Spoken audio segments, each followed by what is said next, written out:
Hello everyone, welcome to competition रूप चैनल। Competition रूप पर आप सभी का स्वागत है। फ्रेंड्स, जैसा कि आप सभी को पता है, आरआरबी एनटीपीसी का नोटिफिकेशन आ चुका है और इसी संदर्भ में हम यहाँ पर स्टार्ट करने जा रहे हैं आरआरबी एनटीपीसी की तैयारी। और इसी में हम आज यहाँ पर फर्स्ट वीडियो देखने जा रहे हैं यहाँ पर जनरल स्टडी की। जनरल स्टडी में ये प्रीवियस क्वेश्चन है ज़्यादातर और 40 क्वेश्चन है, तो इसकी प्रैक्टिस करेंगे फटाफट। तो देर ना करते हुए स्टार्ट कर देते हैं। पहला प्रश्न है, राज तरंगिणी द्वारा किन राजाओं का वर्णन किया गया है? किन राज्यों के राजाओं? राज तरंगिणी एक पुस्तक है जिसके लेखक थे कल्हड़। कौन थे? कल्हड़ इसके रचयिता थे। इन्होंने कश्मीर का इतिहास लिखा है, तो इसका करेक्ट आंसर क्या होगा? कश्मीर।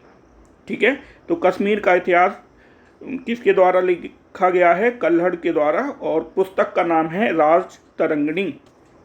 अगला प्रश्न देखते हैं, निम्नलिखित में से किस राजा ने गंगैकोंडचोलपुरम मंदिर का निर्माण कराया था? तो इस मंदिर का निर्माण किसके द्वारा कराया गया है?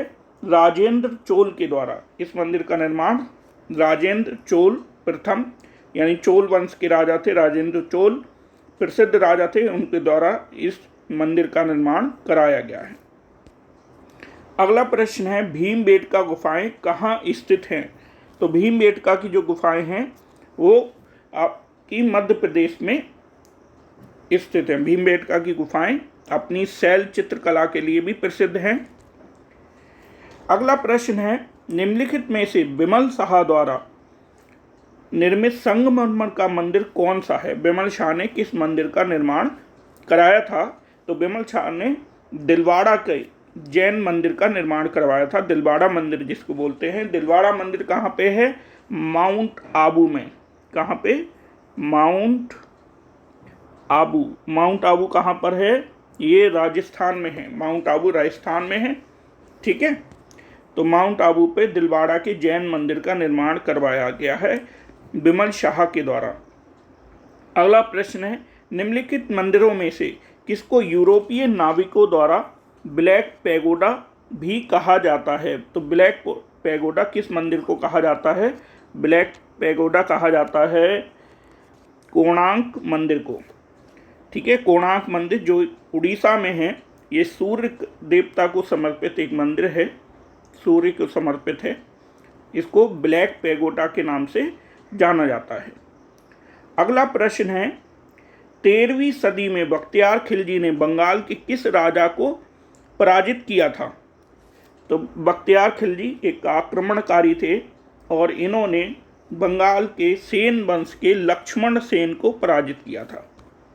अगला प्रश्न है, वर्तमान समय का विजयनगर साम्राज्य की राजधानी हुआ करती थी। विजयनगर साम्राज्य की राजधानी वर्तमान की हम्पी ही, यानी क्या है? विजयनगर।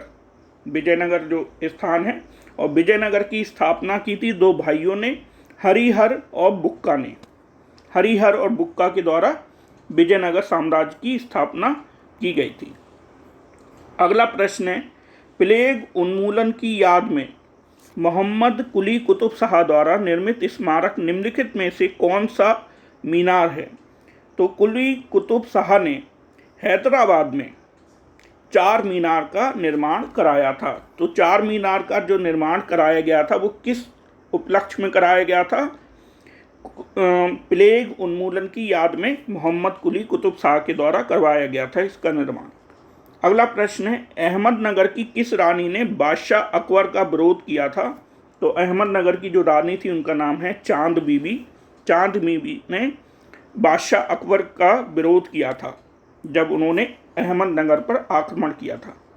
अगला प्रश्न है, वे ऐतिहासिक जगह चुने जो ग्वालियर मध्य प्रदेश में नहीं है, मध्य प्रदेश में स्थित नहीं है। ठीक है, तो मध्य प्रदेश में स्थित कौन सी जगह नहीं है? गोलकुंडा का किला। गोलकुंडा का किला मध्य प्रदेश में नहीं है। बाकी तीनों ही मध्य प्रदेश में, जैसे जय विलास महल, रानी लक्ष्मीबाई की समाधि ग्वालियर में है, तेली का मंदिर, ये सभी कहाँ हैं? मध्य प्रदेश में है। गोलकुंडा का किला यहाँ पर नहीं है। तो आपको बताना है ये कि भाई गोलकुंडा का किला है कहाँ पे एक्चुअल में। है ना, किस राज्य में पड़ता है गोलकुंडा का किला। अगला प्रश्न है 1505 में भारत के पहले पुर्तगाली वायसराय द्वारा किस किले का निर्माण कराया गया था। पुर्तगाली वायसराय थे पहले, उन्होंने किस किले का निर्माण कराया था। उन्होंने जो किले का निर्माण कराया था उसका नाम है Saint Angelo Fort. Saint Angelo Fort का निर्माण पहले पुर्तगाली वायसराय के द्वारा कराया गया था। जो अंग्रेज हमारे भारत में आ रहे थे, तो अंग्रेजों में कई सारे लोग यहाँ पर भारत में आए थे। जैसे पुर्तगाली, सबसे पहले कौन आए, पुर्तगाली आए, और ये पुर्तगाली सबसे लास्ट में भारत छोड़ के गए हैं। गोवा पर इनका शासन रहा है लास्ट तक, ठीक है। अगला प्रश्न है महाराजा जय सिंह द्वितीय ने कितने शहरों में जंतर मंतर का निर्माण कराया था। महाराजा जय सिंह ने कितने शहरों में जंतर मंतर का निर्माण कराया था। तो इसका सही आंसर होगा 5 शहरों में, और वो 5 शहर कौन कौन से हैं ये आपको कमेंट में बता देना है। अगला प्रश्न है रामकृष्ण मिशन का गठन किसने किया था। तो रामकृष्ण मिशन का गठन बहुत इंपॉर्टेंट क्वेश्चन है, कई बार ये रिपीट होता है क्वेश्चन, है ना। रामकृष्ण मिशन का गठन स्वामी विवेकानंद के द्वारा किया गया था। अगला प्रश्न है रविंद्रनाथ टैगोर को गुरुदेव की उपाधि किसने दी थी। रविंद्रनाथ टैगोर को जो गुरुदेव की उपाधि दी गई थी वो महात्मा गांधी के द्वारा दी गई थी। महात्मा गांधी ने रविंद्रनाथ टैगोर को गुरुदेव की उपाधि दी थी। अगला प्रश्न है फ्रंटियर गांधी के नाम से किसे बुलाया जाता है। फ्रंटियर गांधी के नाम से खान अब्दुल गफ्फार खान को पुकारा जाता है। खान अब्दुल गफ्फार खान को फ्रंटियर गांधी के नाम से जाना जाता है। अगला प्रश्न है मनुस्मृति का अंग्रेजी में अनुवाद किसने किया था। तो मनुस्मृति जो प्राचीन काल में की एक स्मृति है, जो कानून की एक पुस्तक मानी जाती है ना, और इसका निर्माण इसका अंग्रेजी में जो अनुवाद किया गया है वो जॉर्ज बुलर के द्वारा किया गया है, जॉर्ज बुलर, ठीक है। नेक्स्ट है निम्नलिखित में से किसने स्वतंत्रता आंदोलन के एक अंश के रूप में चिटगांव शस्त्रागार यानी जो हथियार रखने की जगह होती है पर छापे में भाग लिया था। किस महिला ने लिया था, यहाँ पर ये प्रश्न है। तो इसका जो सही आंसर होगा, ये चिटगांव कहाँ पे है, चिटगांव ये बंगाल में है, ठीक है। और इसका जो करेक्ट आंसर होगा वो होगा डी, प्रीति लता वाडेकर। अगला प्रश्न है निम्नलिखित में से भारत के सिविल सेवा का जनक किसे माना जाता है। तो भारत में जो सिविल सेवा है ना, उसका जनक माना जाता है लॉर्ड कॉर्नवालिस को। लॉर्ड कॉर्नवालिस ऑप्शन ए इसका करेक्ट आंसर होगा, ठीक है। अगला प्रश्न है 1905 में बंगाल के विभाजन का आदेश किसके द्वारा दिया गया था। तो लॉर्ड कर्जन के द्वारा। लॉर्ड कर्जन ने बंगाल विभाजन का आदेश दिया था। बंगाल विभाजन के प्रतिक्रिया के रूप में ही स्वदेशी आंदोलन चलाया गया था भारत में, है ना। बंगाल विभाजन बेसिकली इसलिए किया गया था 1905 में, ताकि जो राष्ट्रवादी ताकतें बढ़ रही हैं उनको विभाजित किया जा सके और हिंदू और मुस्लिमों में फूट डाली जा सके, ठीक है। तो बेसिक जो कारण था वो यही था बंगाल विभाजन का। अगला प्रश्न है 1885 में भारतीय राष्ट्रीय कांग्रेस की स्थापना किसके द्वारा की गई थी। तो भारतीय राष्ट्रीय कांग्रेस की स्थापना A.O. ह्यूम के द्वारा की गई थी। A.O. ह्यूम ये ब्रिटिश एक नागरिक थे, लेकिन ये भारत में ही रहते थे। तो इनके द्वारा एक संस्था बनाई गई जिसको भारतीय राष्ट्रीय कांग्रेस का नाम दिया गया, ठीक है। वो संस्थापक माने जाते हैं। अगला प्रश्न है देशबंधु नवयुवक संघ का गठन किसने किया था। देशबंधु नवयुवक संघ का गठन किसके द्वारा किया गया था। तो इसका गठन जो किया गया था उसका नाम है त्रिपुर कुमारन के द्वारा। अगला प्रश्न है महात्मा गांधी कौन से व्यक्ति को अपना राजनीतिक गुरु या उपदेशक मानते थे। ये प्रश्न भी बहुत ज़्यादा इम्पोर्टेंट है, तो हमें ध्यान रखना है। महात्मा गांधी गोपाल कृष्ण गोखले को अपने राजनीतिक गुरु मानते थे। अगला प्रश्न है, निम्नलिखित में से कौन स्वराज पार्टी के संस्थापकों में से एक थे? संस्थापक जो स्वराज पार्टी बनी थी, जब असहयोग आंदोलन समाप्त हो गया उसके पश्चात कुछ लोगों के द्वारा मिलकर ये स्वराज पार्टी बनाई गई कि हम सरकार में सम्मिलित होकर विधानमंडलों में भाग लेकर तब सरकार का विरोध करेंगे, सरकार के कार्य में बाधा डालेंगे अंग्रेजी सरकार के। तो इसी उद्देश्य से स्वराज पार्टी बनाई गई थी, क्योंकि महात्मा गांधी ने असहयोग आंदोलन को वापस ले लिया था। और इसके संस्थापकों में से एक थे मोतीलाल नेहरू। मोतीलाल नेहरू, आपको पता होगा कि मोतीलाल नेहरू कौन थे? जवाहरलाल नेहरू के फादर के पिता थे उनके। ठीक है, नेक्स्ट है, किस वर्ष में पूना समझौता पर हस्ताक्षर किए गए थे?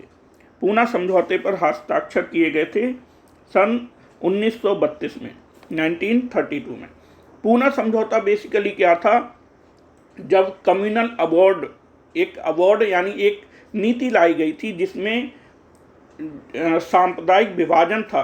किसमें? हिंदुओं में भी सांप्रदायिक विभाजन किया गया था और दलितों को पृथक निर्वाचन पद्धति लागू की गई थी, दलितों के ऊपर भी।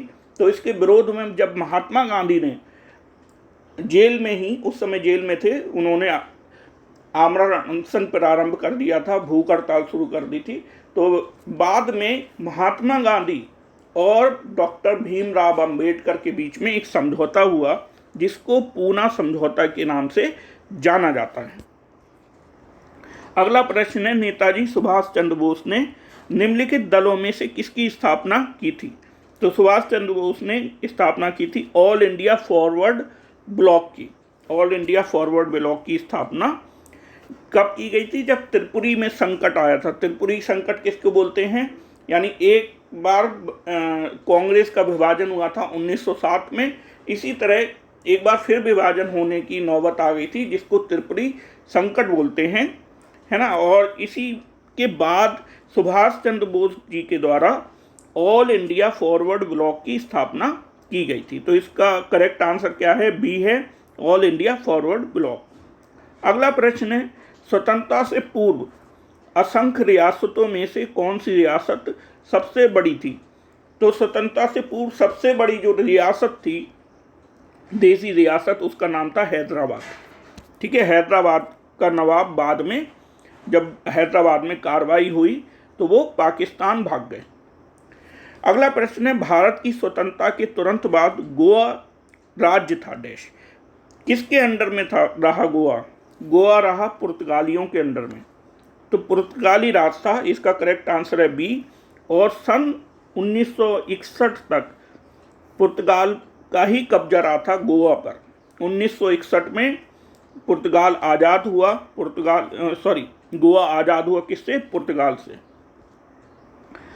ठीक है, अगला प्रश्न है, शिमला समझौता 1972 पर किसके द्वारा हस्ताक्षर किए गए थे?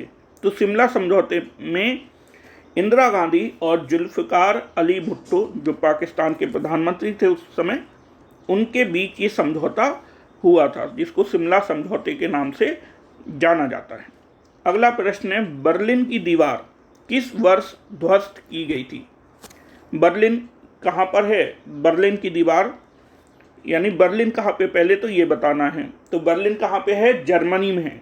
तो जर्मनी में एक दीवार खींच गई थी, 2 पार्टीशन हो गए थे जर्मनी के, तो उस दीवार को वहाँ के लोगों द्वारा ध्वस्त कर दिया गया। उसी को बोलते हैं जर्मनी की बर्लिन की दीवार। किस वर्ष ध्वस्त किया गया था? 1989 में, 1989 में। अगला प्रश्न है, 1337 से 1453 तक 100 वर्षों से भी अधिक समय तक किसके बीच में युद्ध चलता रहा? तो देखो, यूरोप में 2 देश ऐसे हैं जिनके बीच बहुत लंबे समय तक युद्ध चलता रहा था, और वो 2 देश कौन से हैं? इंग्लैंड और फ्रांस। इंग्लैंड और फ्रांस के बीच में लगभग 100 वर्षों तक युद्ध चलता रहा था। अगला प्रश्न है, भारत के संविधान के संदर्भ में निम्नलिखित में से कौन सा कथन असंगत है? देखो, भारत का संविधान कानून के शासन को लागू करता है, विधिवत करता है। कानूनी दस्तावेज नहीं है, ये गलत हो गया क्योंकि ये कानूनी दस्तावेज है, इसलिए ऑप्शन बी हमारा करेक्ट आंसर होगा। राष्ट्र के नियमों की भी पुस्तक है, मौलिक राजनीतिक मूल्यों को दर्शाता है हमारा संविधान। अगला प्रश्न है, विश्व के प्रजातांत्रिक देशों में किस देश का संविधान सर्वाधिक लंबा और बहुत विस्तृत है? तो इसका जो करेक्ट आंसर होगा, इसका करेक्ट आंसर होगा, तो इसका करेक्ट आंसर कौन सा होगा हमारा? भारत, सॉरी कॉल आ गई है। तो भारत, इसका करेक्ट आंसर होगा भारत। अगला प्रश्न है, भारतीय संविधान के मौलिक कर्तव्य किस देश के संविधान से लिए गए हैं? तो जो मौलिक कर्तव्य हैं वो सोवियत संघ यानी वर्तमान के रूस से लिए गए हैं, उस समय सोवियत संघ होता था। लोकतंत्र और विकास के लिए पंचायती राज संस्थाओं की पुनः स्थापना के लिए राजीव गांधी द्वारा 1986 में गठित समिति का नाम क्या था? उस समिति का नाम था एल.एम. सिंघवी समिति। एल.एम. सिंघवी समिति, ये अशोक मेहता समिति, जी.वी.के. राव समिति, ये सभी पंचायती राज संस्थाओं से संबंधित ही हैं, लेकिन इस प्रश्न का सही आंसर होगा एल.एम. सिंघवी समिति। ठीक है। अगला प्रश्न है, भारत के राष्ट्रपति चुनाव में विवाद की स्थिति उत्पन्न होने पर फैसला करने का अंतिम अधिकार किसके पास होता है? उच्चतम न्यायालय यानी सुप्रीम कोर्ट के पास इसका अधिकार होता है। अगला प्रश्न आ जाता है हमारा, निम्नलिखित में से कौन से विकल्प में भारत के उपराष्ट्रपति बनने हेतु अर्हता नहीं है? यानी भारत का उपराष्ट्रपति बनने के लिए जो अर्हता है वो नहीं है, ऐसा कौन सा ऑप्शन है? तो भारतीय नागरिक होना चाहिए, 35 वर्ष से अधिक आयु का होना चाहिए, राज्यसभा की सदस्यता का धारक होना चाहिए। कौन नहीं हो गलत है इसमें? ये गलत है, यानी लोकसभा का सदस्य बनने की योग्यता रखता, उससे मतलब नहीं है, लेकिन राज्यसभा की सदस्य बनने की योग्यता रखता हो, ये ज़्यादा महत्वपूर्ण है। तो इसीलिए इसका जो करेक्ट आंसर होगा सी होगा। करेक्ट आंसर क्या होगा? सी। अगला प्रश्न है, भारत की संसद में लोकसभा के प्रथम अध्यक्ष कौन थे? लोकसभा के जो हमारे प्रथम अध्यक्ष थे उनका नाम था गणेश वासुदेव मावलंकर। कभी कभी ऑप्शन में आ जाता है जी.वी. मावलंकर। ठीक है, लोकसभा के प्रथम अध्यक्ष कौन थे? जी.वी. मावलंकर थे। अगला प्रश्न है, संविधान के किस अनुच्छेद में कहा गया है कि लोकसभा अध्यक्ष के पास निर्णायक मत होता है, जिसका प्रयोग मतों की संख्या बराबर होने की स्थिति में किया जाएगा? कहने का अर्थ ये है कि जब कोई बिल आता है और कोई डिसीजन लेना होता है जिस पर मत बराबर पड़ गए हैं, तो लोकसभा स्पीकर का पद इसलिए महत्वपूर्ण होता है। जो भी सरकार बनती है वो चाहती है कि लोकसभा स्पीकर हमारे ही साइड का हो, यानी हमारी पार्टी का हो, हमारा आदमी हो। तो इसीलिए ये अधिकार होता है कि भाई फाइनल मत देने का अधिकार किसका होता है? लोकसभा अध्यक्ष को मिलता है। और ये प्रोविज़न किस में आर्टिकल में दिया गया है? आर्टिकल नंबर 100 में, ये अनुच्छेद 100 में। ठीक है। अगला प्रश्न है, लोकसभा की बैठक के गठन के लिए आवश्यक कोरम सदस्य के कुल सदस्य का कितना भाग होना चाहिए? कितना भाग होता है? 10वां भाग होता है। ठीक है, तो 10वां भाग इसमें यहाँ पर होता है। भारत का प्रधानमंत्री बनने के लिए आवश्यक न्यूनतम उम्र क्या होती है? प्रधानमंत्री बनने के लिए सबसे महत्वपूर्ण क्या है कि वो लोकसभा का सदस्य हो। और लोकसभा का सदस्य बनने के लिए कितनी योग्यता होती है आयु की? लोकसभा सदस्य बनने के लिए 25 साल से अधिक की उम्र होनी चाहिए, तो वो कोई भी व्यक्ति लोकसभा का सदस्य बन सकता है। तो ये थे हमारे महत्वपूर्ण 50 प्रश्न हैं। इन प्रश्नों को आप बार बार रिवाइज कर लीजिए, ये आगे भी मैं चलाता रहूँगा। 40-40 क्वेश्चन के कई सारे सेट इसमें सामान्य अध्ययन में बनेंगे। ठीक है, तो आप रिवीजन करते रहिए, अपनी स्टडी करते रहिए। और इस बार आपको एक सरकारी नौकरी लेकर रहना है, तो इसीलिए मेहनत ज़्यादा से ज़्यादा कीजिए। बहुत अच्छा चांस है, लगभग 11,000 से ज़्यादा वैकेंसी हैं। तो मिलते हैं अपनी अगली वीडियो में, तब तक के लिए जय हिंद।